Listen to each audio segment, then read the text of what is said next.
Right folks, here we are on the Gloucester and Sharpness Canal.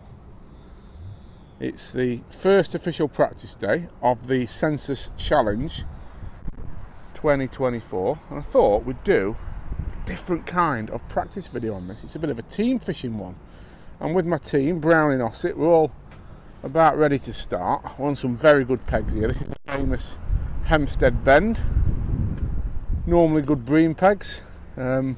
I'm on the end, so hopefully it'll be a good little practice today. But these are a brilliant set of lads. There's myself, Chris Greensides, who's a team captain, Welsh international. Rob Perkins, who needs no introduction, one of the best all-rounders in the country.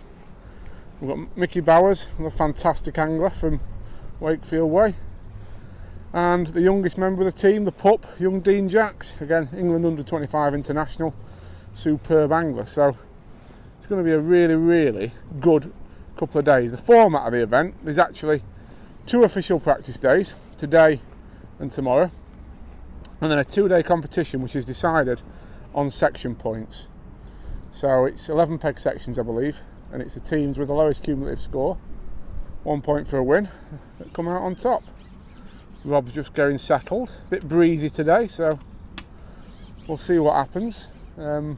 We did come down yesterday, had a little dabble, went to a different bit called Rear and caught a few roach, so you'll see that, some little pick catch shots of what we had yesterday on there.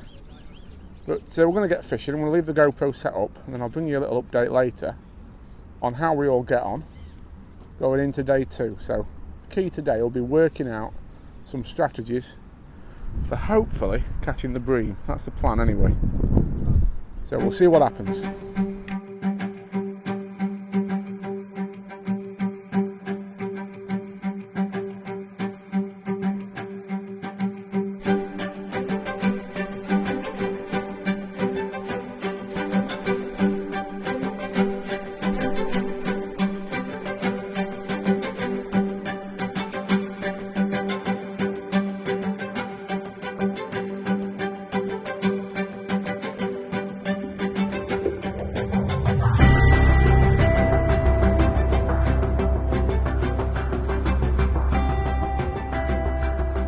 So, day 1 official practice went well. We caught plenty of fish. Chris Greensides was standout best. He probably had £30 plus, I'd say. He had some big bream on his short line.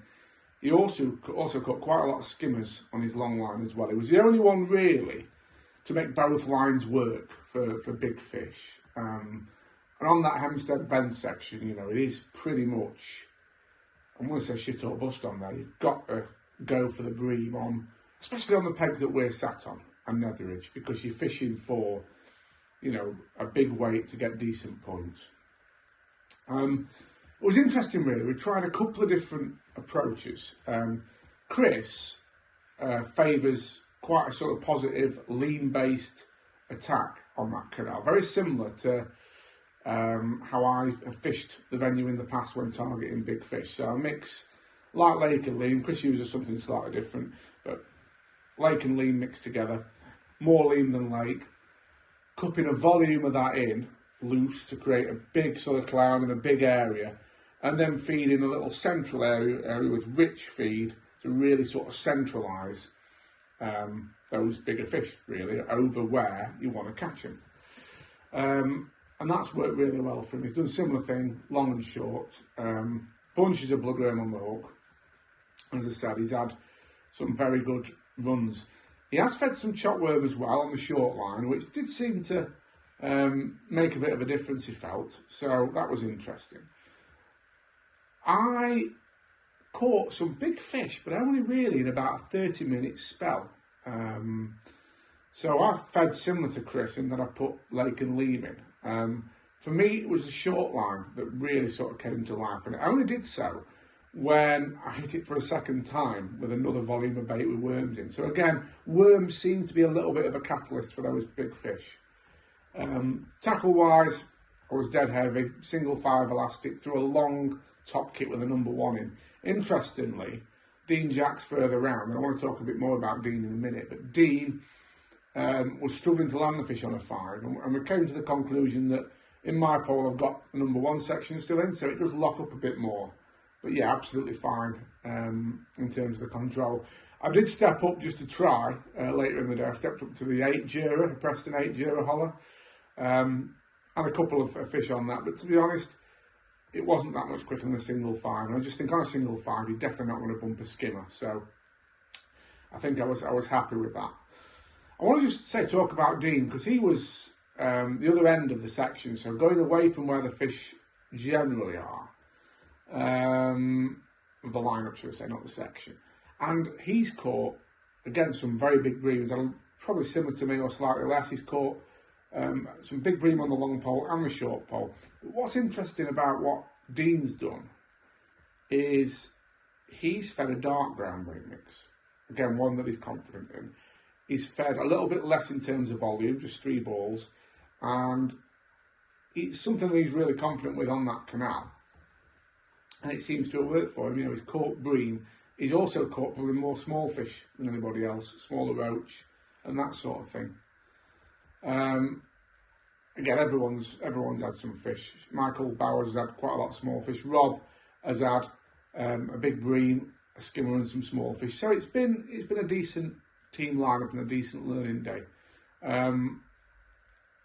The real sort of interesting one to take forward to me is what Dean's done with that dark ground bait, because I think if you're higher up the section away from the bend, and small fish are going to be more important in terms of, yes, if you're on the bend you've got to fish for big fish. If you're off the fish though, it might be that you need to catch some small fish to be best of the rest. And in that area, those areas up towards where Dean was going, a darker ground bait would probably mean you're going to catch more small fish. And the good thing is, obviously, he has caught bream over it as well. So it told me that worked for both. And that, with that flying around in my head, I was sort of thinking that might be the way to go on quite a lot of the canal. The fact that he caught bream over the top of that dark ground bait and smaller fish, maybe a darker mix, feeding slightly less, moving away from that lake and leam idea that we've all been so confident in for big fish. That could well be something to consider. So it was a really interesting practice. Tackle-wise, for them big fish, I just used the Gloucester floats, KC Carper Gloucesters. I love a Carper Gloucester for that sort of deep water big fish fishing. Size 18 or even a 16 at times, Camazam B560, 09 fluorocarbon, so nice and positive. As I said, that single 5 elastic. So it was a brilliant practice day. We caught some big fish. I said Chris was standout best. I'll put some little clips of him catching on there now. But as I said, I think we learned a lot going into day 2. So really happy.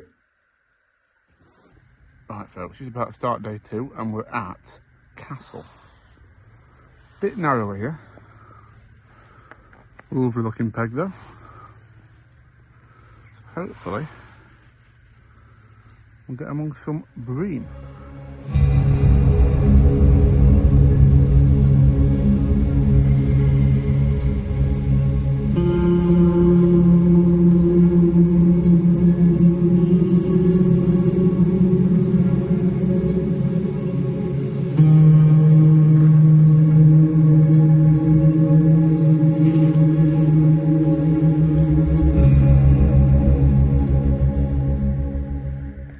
So the second day came and we were off to a section called Castle. Now, I was told that this was among the best areas for both a few small fish and some bream. So we were really happy to be sat on there, really. Because I always think when you're practicing as a team or individually, you've got to sit on fish. You know, we sat on a great section on the first day at Hempstead.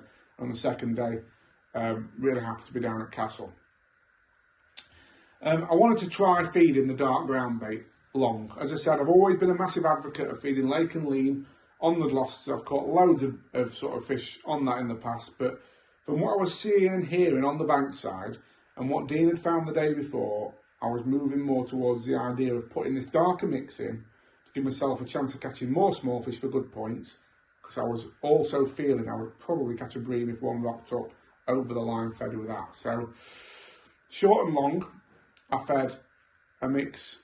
It was basically Frenzy Dent Black, dynamite baits, Sensas Lake, the light one, and Black Lean mixed together, All our team uses different ground baits, by the way. I can only tell you what I use. I've always been quite open about what I use. So that was the mix that I used, long and short. I had a really nice practice. I caught a lot of small fish on the short pole. I reckon if I'd have fished for them all day, they'd have had close to 5 kilos of roach and perch. Regular bites. You know, it went really well, that did. Topping up with little balls. I put a little bit of soil in with some same mix that I mentioned, 50-50 with soil. Topped up with that bit of greyline just to keep pushing them fish back down to the bottom. And that sort of kept fish coming really nicely for me. On the long line, I caught a couple of skimmers fairly early, and that's probably, if it was a match situation, I would have been a little bit annoyed with myself because I kept having a look long after that, trying to, you know, keep in touch with those skimmers because they were a good size. They were sort of, one of them was about £1. I thought, you know, I'll be able to potentially catch some skimmers and bream here, but it just didn't happen for me. I caught a few, and that was pretty much, I caught a few of them, I caught 2, and one smaller one, and that was pretty much it. So that taught me a lesson really in terms of probably just go on it. If you catch a couple of fish, great, but don't waste time, because as I said, on there I could definitely see small fish being really important. Dean Jack's next to me though, bless him, who put the same black ground bait in that I did. We talked about the importance of that. Sorry, I shouldn't say that. He didn't put the same mix in. We put a dark mix in.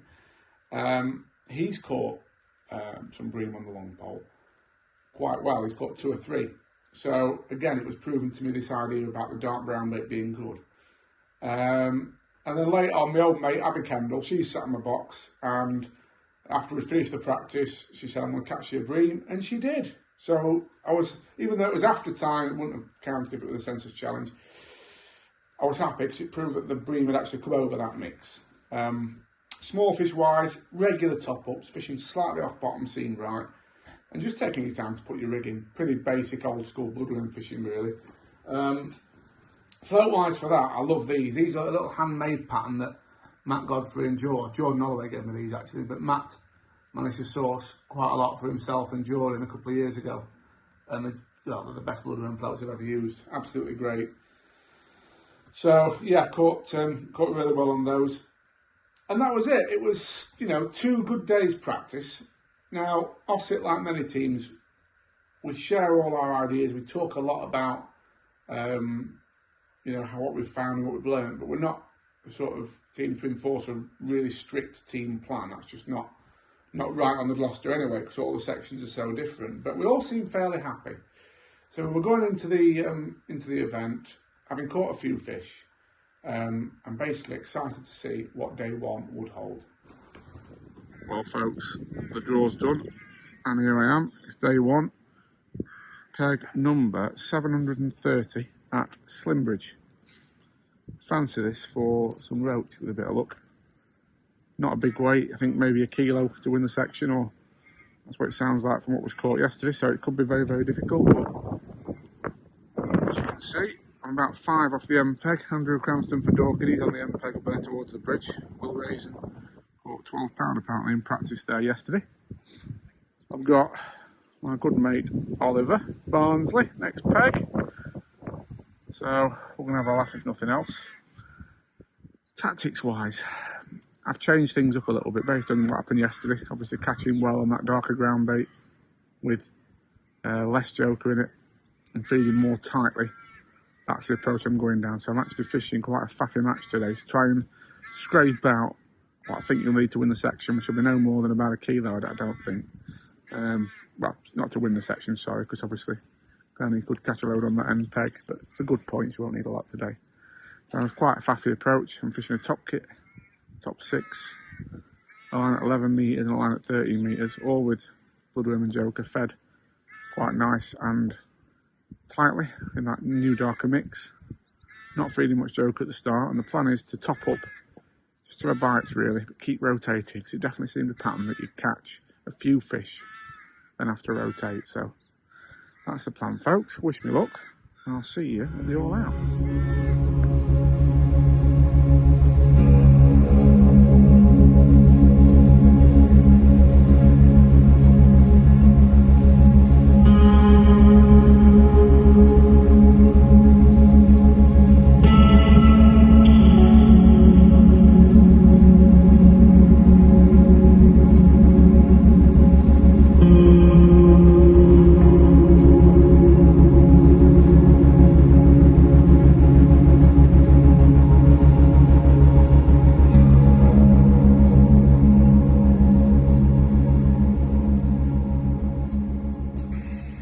So day one, and the draw has put me at a section called Slimbridge, which, to be honest, I wasn't overjoyed about.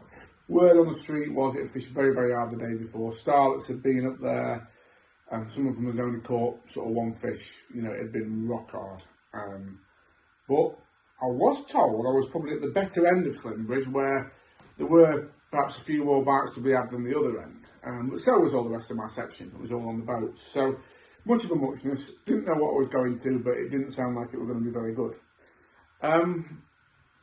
I've really decided to cover my options in terms of feeding, because when it's hard like that, I often think you've got to just nip round lines. Like, your best chance of getting a bite when you only need a handful of bites, I think, is to have a few different traps set and just rotate round. And often on the hardest days, you'll find your only bite of the day might come straight after you drop in on a line, you know, for the first time after maybe rotating round the other swims. It's almost like you drop in if you're going to get one. A fish has moved in and sat over your little trap and you catch it. So that was my theory there. Went with the black ground bait mix. I fed a long pole line at 13 metres, 2 11-metre lines, as I mentioned. Now that line, Mickey Bowers had found that to be brilliant when small fish were the target. So I wanted a couple of options there, and a 6-metre line as well.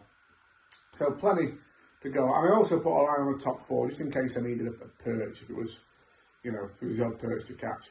However, 3 hours in, unfortunately, or 2.5 hours in, certainly, pretty much all the section, apart from the first 2 pegs, were blanking. No one could get a bite. It was rock hard. Literally, you know, not a lot to say other than that. No one could catch anything. Andrew Cranston on the end peg, he was catching quite well the odd roach, and the lad next to him was getting a few. And then, out of the blue, I changed lines, and I thought it might be the case that would bring the first bite straight after a changed lines, lowered my blood worm, and then I caught a roach. And I went in to catch 5 fairly quickly after that, which all of a sudden put me definitely top sort of 4 in the section, if not top 3. Other people towards the end had started getting the odd fish as well, but yeah, you know, I was happy that I got something in the net at least. However, I do think I made a mistake when it comes to feeding, because what happened next was Oliver Scotthorne to my left. He started catching. He caught really well then. He caught about 20 fish. Well, I say really well. Really well by the standards of the day. He caught 20 fish probably in the last 90 minutes, which gave him a few grams more than me. He had about 600 grams. I ended up with a big 400, about 490 grams I think I had. Which put me 5th in section. I was never going to win the section. Andrew Cranston on the end did brilliant. He won the section as you would expect with that particular peg. Next to him, he was 2nd in the section, I believe. He'd about 800 grams. Oliver was 3rd, and Tom Moretti beat me by a few grams for 4th, and I was 5th. And I ruled the decision not to be more positive on one line. Like I mentioned my theory, why I fished in the way I did with those different lines, with a little bit of bait, so that obviously the reason I didn't feed too much bait in my head was I don't want any fish present to gorge themselves and fill up before I get a chance to catch them. So I probably only fed sort of 50 to 70 mil on my lines, of Joker that is. In hindsight, I wish what I'd done is fed probably 150 mil of Joker on one line, and obviously still had my negative lines as well, but I think that would have meant that when them roach did turn up in the last 2 hours, I'd have been able to catch a few more a little bit quicker, because Oliver did, I think, take advantage of having a bit more bait in his peg to hold the fish. So that was a bit of a mistake on day one. 5th in section out of 11, not a disaster for the team, but unfortunately, with the exception of Dean Jacks, who came 3rd, the rest of the lads really struggled. It was a bad result day one for us. We were sitting somewhere mid-table, and we really needed a good day on day 2. But from a personal point of view, frustrated really, bit of a schoolboy error. I know what to do in that situation. For example, we used to fish the Thorn Canal, that same thing, Keeper Canal, and sometimes you get that scenario on there when no one catches anything, and then the fish all turn up. I must be honest, I've never had it on the Gloucester when the fish sort of seem to run like that. But, you know, it's definitely one for the memory bank, and next time I'll definitely feed that swim a little bit differently. So lesson learned on day one. And we're looking for a really good draw on day 2 to pull us back into contention.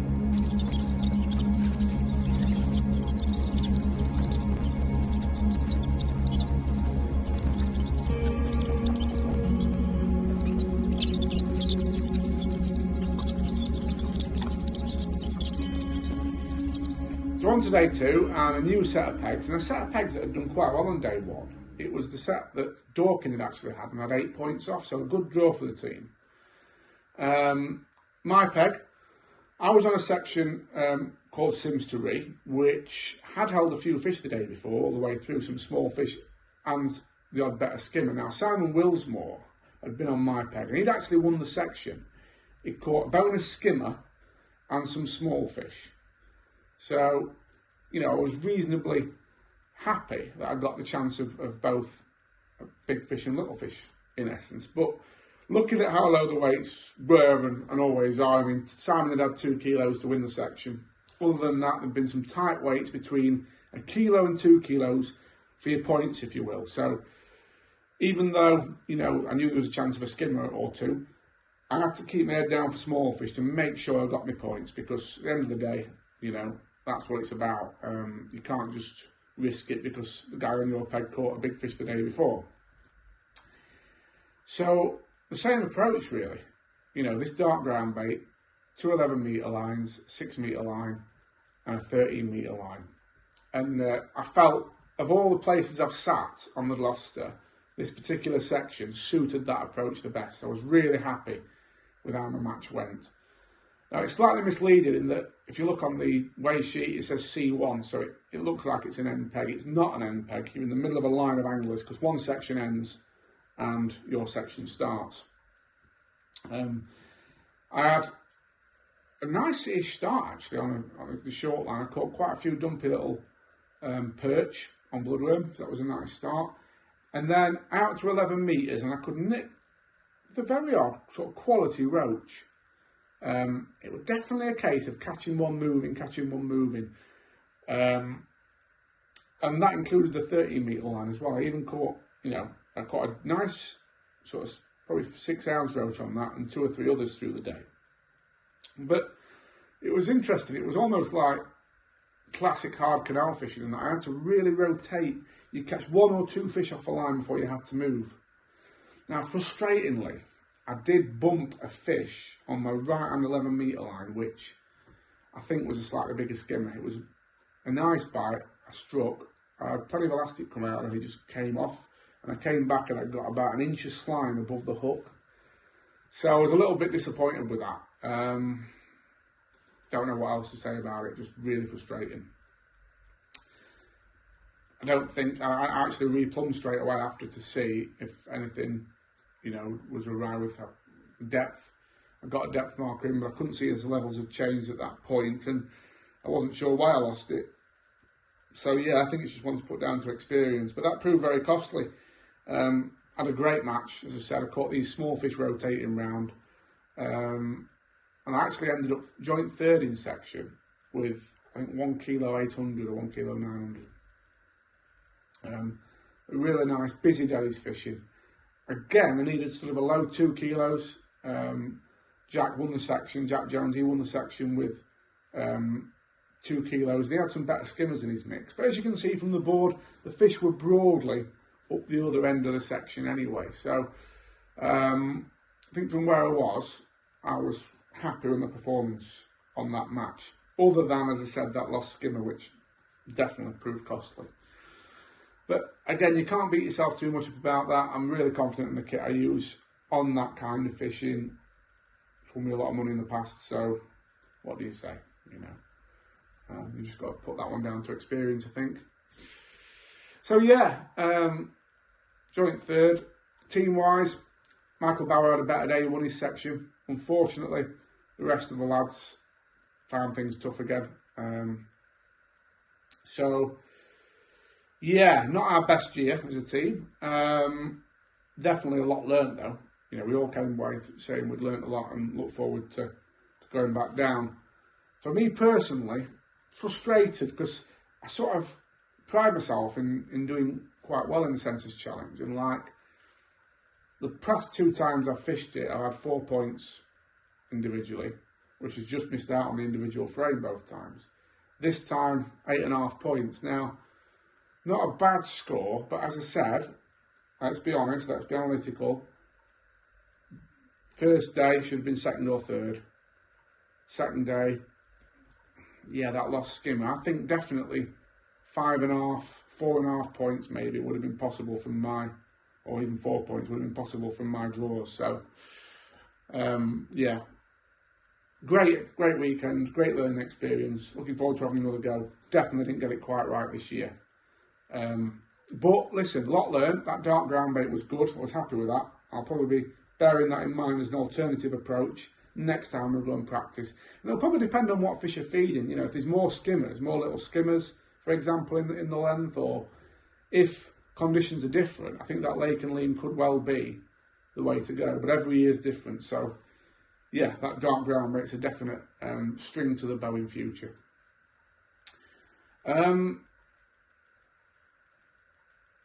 Yeah, the only other thing to say about it is, you know, well done to the winners. Well done to Frankie Arnicelli, individual champion. He has had an awesome winter, spring, whatever. Really, really impressive results on all manner of venues. Team-wise, you know, Sensas Starlets, brilliant for them to see them win it. Old teammates of mine, you know, all great people, fantastic anglers. Well done, guys. And likewise, Darryl Dawkins on second and Drennan Barnsley on third. So brilliant, brilliant achievements. So yeah, a little bit different this one. I think you can probably sense from my tone, slightly disappointed with my performance. That's the whole idea of this vlog series, folks. You're going to get the good and the bad. But yeah, I'm looking forward to another pop at the Gloucester Canal next year. So thanks for watching.